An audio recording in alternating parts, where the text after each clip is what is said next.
Problématique de Marie du Nord. Bonjour Julien, j'ai toujours eu beaucoup de difficultés à exprimer mes sentiments, j'éprouve beaucoup d'empathie envers mes semblables, mais je ne trouve pas les termes afin d'exprimer. Alors je vais m'arrêter là pour la lecture et je vais partir sur ça. J'éprouve beaucoup d'empathie envers mes semblables et je ne trouve pas les termes afin de les exprimer. Moi, ça me connecte au contrôle. C'est-à-dire que je veux exprimer des choses et puis du coup c'est ma tête qui réfléchit comment je vais faire et du coup je tente des trucs puis ça marche pas. En fait ici il y a quelque chose qui ne fonctionne pas.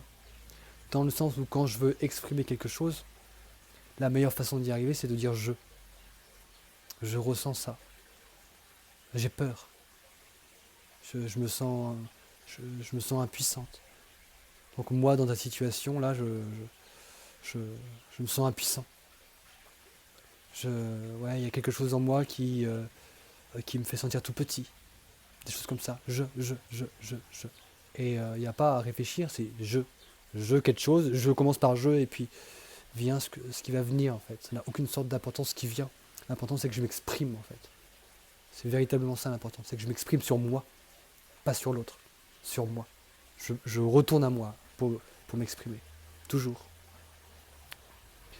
Les gens m'intimident et je n'ose pas demander de l'aide. Alors l'aide elle vient toute seule. Si les gens m'intimident, c'est parce que, c'est pour ce que j'ai dit précédemment. C'est parce que j'ai l'impression tout le temps d'être jugé sur ce que je dis en fait. C'est que j'apporte tellement d'importance à ce que je dis, à ce qui est dit et pas exprimé, à ce qui est dit, aux mots en fait, que du coup moi-même je m'auto-juge à l'intérieur et du coup les autres font pareil, où j'ai cette impression-là, qui me jugent avec la même sévérité que je me regarde.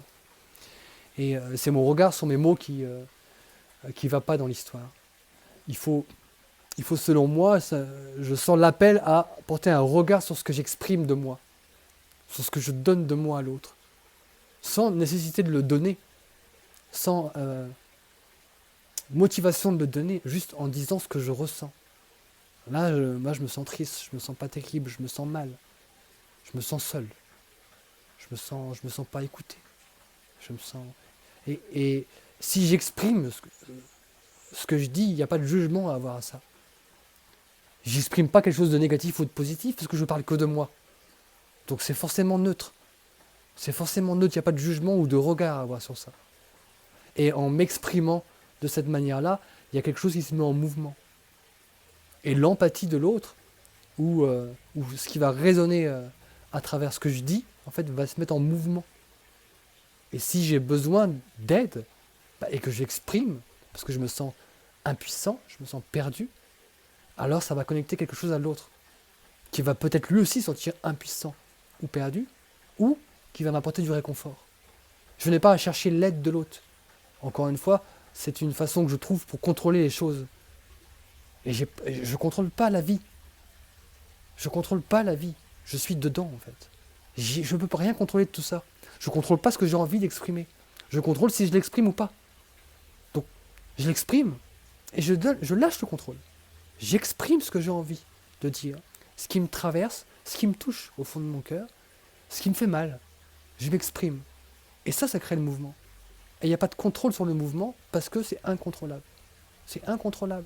On ne met pas la vie dans une boîte. On ne met pas ce qui est à l'intérieur de moi dans une boîte. On l'exprime. Et quelque chose se passe, qui est de l'ordre du magique. Et on n'a pas d'impact sur ce magique. On peut créer la magie en s'exprimant, simplement. Donc on a l'impact sur la création. On a la responsabilité de créer notre magie en parlant de nous-mêmes, de je. En parlant de moi-même, je crée une magie. Et je ne sais pas c'est quoi cette magie. J'ai pas de nom à mettre dessus. Et je ne sais pas ce qui se passe quand je le fais. Je ne sais pas. Je ne sais pas, je ne sais pas, je ne sais pas. Et je ne saurai jamais. C'est un film que je me fais de croire que je peux savoir quelque chose. Je ne sais rien en fait de cette vie. Je ne sais rien. J'y suis juste et j'y participe ou pas. Et j'y participe en m'exprimant. Parce que quand je m'exprime, je crée quelque chose. Je peux m'exprimer avec de la poterie. Je peux écrire un poème. Je crée quelque chose. Et quand là je suis en train de parler, je crée quelque chose. Je crée un mouvement. Je crée quelque chose dans la vie en fait. J'ajoute quelque chose à la vie. Et des choses se passent qui ne dépendent pas du tout de moi. Moi j'ai juste créé quelque chose. Et ce quelque chose, il a sa propre vie. J'ai pas de contrôle là-dessus. Donc ça c'est important. Les gens m'intimident et je n'ose pas demander de l'aide. Okay, j'ai toujours eu peur de déranger. Et je préfère rester chez moi. Donc là je connecte le sentiment de l'insécurité. Je me sens en insécurité quand je tente maladroitement de m'exprimer. Mais si je retourne dans le jeu, en fait, c'est moi qui me parle à moi-même. Et dans ce cas, je ne me sens pas en insécurité. Parce que je ne contrôle pas ce qui va se passer. Si je commence à porter un regard analytique sur la situation, je peux me dire que, on va me juger, on va me poignarder alors que j'ouvre mon cœur. Mais si je ne porte pas ce regard-là, et si je reste dans l'instant, connecté à ce que je ressens et ce que j'exprime, et ce que l'autre ressent et l'autre exprime, parce que même si je parle que de moi, l'autre est embarqué dans l'échange de manière inconsciente. Donc on est deux, donc je suis à l'écoute des deux, de moi et de l'autre. Chacun s'envoie ses résonances, et il y a quelque chose qui se passe. Je préfère rester chez moi, donc chez moi c'est un cadre de sécurité. En fait. Chez moi je me sens en sécurité, c'est ma coquille, donc c'est pour ça que j'y retourne. Mais c'est pas bien ou mal, ce n'est pas la question, c'est que j'affronte un petit peu la vie, ça me titille un peu, ça me bouscule, je me sens en inconfort, mais je vais quand même pleinement vivre l'action, et après je me ressource dans mon espace. Et ça c'est ok. C'est ok si, progressivement, je renouvelle l'expérience et j'y retourne. Et comme un enfant qui découvre le monde, qui explore le monde avec sa maman à côté pour le prendre dans ses bras, au bout d'un moment, la maman elle le lâche quand il se sent en sécurité. Ou lui, il veut partir, l'enfant, pour aller explorer le monde. Donc c'est juste une façon d'explorer le monde, pas à pas, comme on apprend à marcher, comme on apprend à ne pas avoir peur de tous les inconnus. Parce qu'on voit que maman est en sécurité. Et donc du coup, si maman est en sécurité, il y a un cadre de sécurité, et là je peux aller explorer l'inconnu et peut-être lui parler parce que je me sens en sécurité. Donc il faut vraiment, moi, que je conscientise que l'espace de sécurité me ressource et je me sens bien. Mais je ne vais pas y rester parce que la vie n'est pas là. La vie, elle est à l'extérieur de cette bulle-là que je me fais de protection. Donc il faut que j'y retourne. Encore, comme on apprend à marcher. J'y retourne. Comme on apprend l'étape de multiplication, je recommence. Hop, et c'est la répétition qui fait que je commence à me sentir de plus en plus en sécurité à l'extérieur. Parce que mes mécanismes de défense inconscients qui me disent non, tu vas mourir, non, c'est dangereux, au fur et à mesure qu'ils ont eu une expérience qui prouve le contraire, 2, 3, 4, 5, 100, mes protections intérieures vont me dire ah, mais c'est peut-être pas dangereux en fait. Finalement, je peux y aller. Et là, tout se lâche. Je ne me protège plus inconsciemment. Parce que j'apprends j'apprends. Oui, c'est ça, j'apprends, j'éduque en fait mon système de contrôle. Parce qu'il n'a plus besoin de contrôler, parce que c'est plus dangereux. Parce qu'il a eu l'expérience plusieurs fois. Donc c'est vraiment aller dans la confrontation de moi-même, dire ce que j'exprime. Dire ce que j'exprime, c'est marrant. Exprimer ce que je suis dans l'instant. C'est ça que je suis, c'est dans l'instant. Je ne sais pas vraiment ce que je suis. Ça n'a pas une sorte d'importance. Qu'est-ce qui me traverse en fait? Qu'est-ce qui me traverse?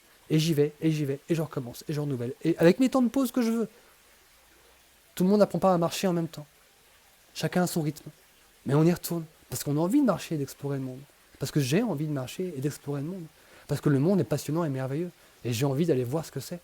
J'ai pas envie de rester dans ma bulle confortable. J'ai envie d'être en lien avec l'autre. J'ai ce besoin d'être en lien avec l'autre. Et la seule façon d'y arriver, c'est d'y aller. Et de renouveler l'expérience. En compagnie de mon mari, avec qui je m'entends très bien, donc parfait, ça fait une zone de sécurité familiale. C'est l'idéal, c'est d'être bien dans son foyer. C'est plutôt cool d'avoir ça. Le confinement actuel ne me dérange pas plus que ça. Oui, on reste dans sa zone de confort et dans sa zone de sécurité. Donc je reste dans ma zone de sécurité, donc forcément je me sens confortable. Je sors peu en temps normal, car la vie m'a toujours effrayé. Voilà, c'est le lien. Là, c'est le lien avec l'autre qui m'effraie. Donc du coup, je reste dans ma bulle. Je m'empêche d'explorer le monde. Parce que j'ai des mécanismes de défense qui me disent, non, tu vas mourir. C'est trop dangereux. C'est trop dangereux. Faut pas y aller. Oh non. Ils vont tous me manger, en fait. Et donc je dois prouver le contraire à mon système de défense, en y allant quand même, la boule au ventre, à poil, le cœur ouvert, en disant ce qui me traverse. Très engageant, hein.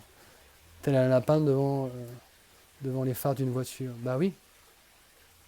Bah ouais, mais si la voiture passe, elle passe au-dessus en fait. On se rend compte que ça ne nous a pas tués.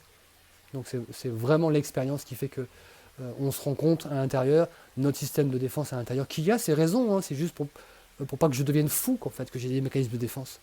Parce que je peux pas d'un coup ressentir toute l'intensité de tout ce que j'ai pas exprimé toute ma vie, surtout si j'ai 60 balais. Il y a quand même beaucoup de choses que j'ai pas exprimées. Donc si je les ressens d'un coup, bah, je vais exploser en fait. Je vais devenir fou complètement. Et donc c'est en y allant que petit à petit les choses se libèrent. Et que mon système de défense me dit bah non en fait, c'est ok. C'est ok. Et je peux même avoir un système à l'intérieur qui me motive en disant dis donc, tu as quand même réussi, hein. Malgré le fait que ce soit dangereux, tu as quand même réussi. Donc, moi, système de confiance, je t'invite à renouveler l'expérience. Parce que c'est en dépassant ça, en fait, que la vie, elle est derrière ça.